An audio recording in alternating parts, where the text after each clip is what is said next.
मित्रों, महाकवि सुशील राकेश समृद्ध काव्यखंड से मैं कविताओं का पाठ कर रहा हूँ। इसके संपादक डॉक्टर पवित्र कुमार शर्मा हैं और रवीना प्रकाशन से इसे प्रकाशित किया गया है। इस कविता का शीर्षक है अकेली रह गई वह स्त्री। अकेली रह गई वह स्त्री। ये लंबी कविता है। आशा करता हूँ कुछ समय आप देकर इस पूरी कविता को सुनेंगे और समझेंगे। देखिए, अकेली रह गई वह स्त्री। चिल पोने पहन लिए चमगादड़ों के वस्त्र, कंकड़ों में आने लगी चरबराहट की गंध। आवाज़ से बेआवाज़ हो गई सनातन भीड़, चारों तरफ घिर गई। सूखी पत्तियों पर झड़ने लगे हैं लोग, नहीं मानने वाला है कोई वहाँ। सभी अपने हाँकने की काढ़ने लगे हैं जलेबियाँ, बस स्वाद बीहड़ जंगल की तरह हो गया है। असंख्य आवाज़ें जब एक दूसरे से कट कट कर जम गई तो अकेली रह गई वह स्त्री। वो अकेली स्त्री झुर्रियों से लबालब, मादा शरीर वाले चुंधियाते तैनात अंधेरों के बीच खेल खेल में दरार मिटाती हुई वह गौरैया के बच्चों को लौह के जूते पहनाते हुए उसमें श्रद्धा और विश्वास भर रही थी। एकांतित थी, ईंट पत्थरों पर फुदकना सिखा रही थी। उसके हाथ पैर कंधे बाल सब घरौंदे हो गए थे। वो समझती रही, जब छज्जे पर पहुँचेंगे बच्चे, इन्हें विशालकाय हत्यारों का सामना करना पड़ेगा। इनमें साहस कहीं टूट न गया, इन्हें पनाह पत्तियों के हरेपन में भी नहीं मिलेगा। फिर ये सूख सूख कर खड़े हो जाएंगे, इन्हें वस्तुहीन भी कहना कठिन होगा।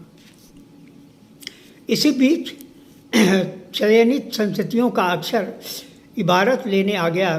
अनगिनत चक्रों का अभियोग रचता हुआ जख्मी किया पुर्जे, हवा, फूल को, और बस उस स्त्री के ब्रह्मांड वाले उजले ललचौए हाथों से छलकते हुए भूख का विधिवत बहिष्कृत मंत्र छीन लिया और संततियों में बांटने बिफर पड़ा।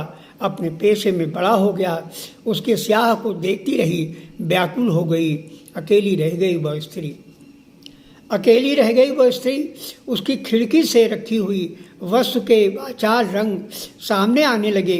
उसकी छाया से शिकारियों ने किया खिलवाड़। धब्बों के अफवाह फैलने लगे। आँखों में चीड़ वृक्ष उगाया।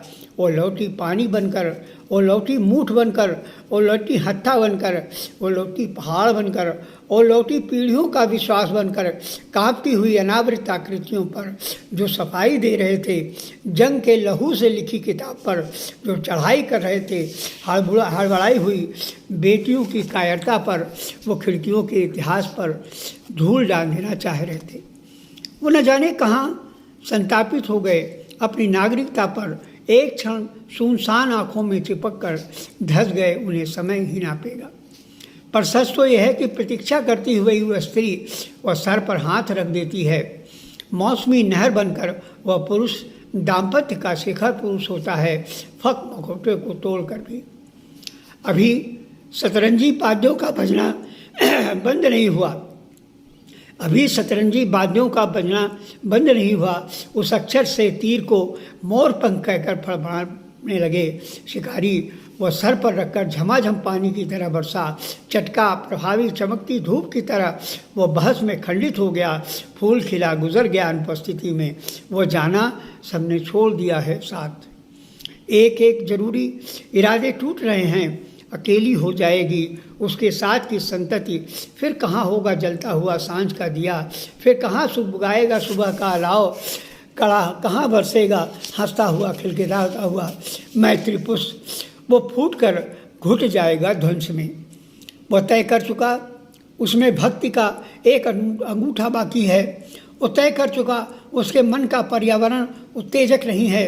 वो तय कर चुका, शिकारी चाहे जितना बूट से कुचले वह सबसे जुड़ा रहेगा।